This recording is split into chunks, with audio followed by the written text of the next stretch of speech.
Jusqu'ici, tout va bien, enfin presque. Si on regarde le chiffre des contaminations et la carte de France, un constat s'impose. L'épidémie s'aggrave. La barre des 20 000 cas positifs quotidiens a été franchie. Le taux d'incidence s'envole partout, sauf en Mayenne. Pour l'instant, le gouvernement n'envisage pas de prendre des mesures supplémentaires, mais la question du télétravail revient sur la table. Les scientifiques plaident pour, l'exécutif temporise. Quant aux entreprises, Élise Dangean, cette éventualité ne les réjouit pas plus que ça.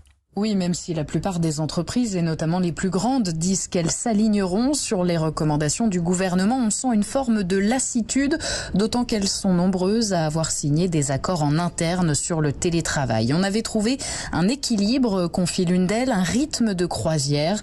En effet, selon l'Association nationale des DRH, les entreprises avaient régulé et encadré la pratique.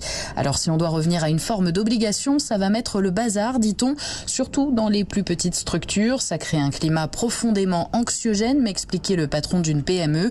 Autre problématique à laquelle devront faire face les entreprises et le gouvernement en cas de retour du télétravail obligatoire, la résistance d'une bonne partie des salariés. Élise Dangean.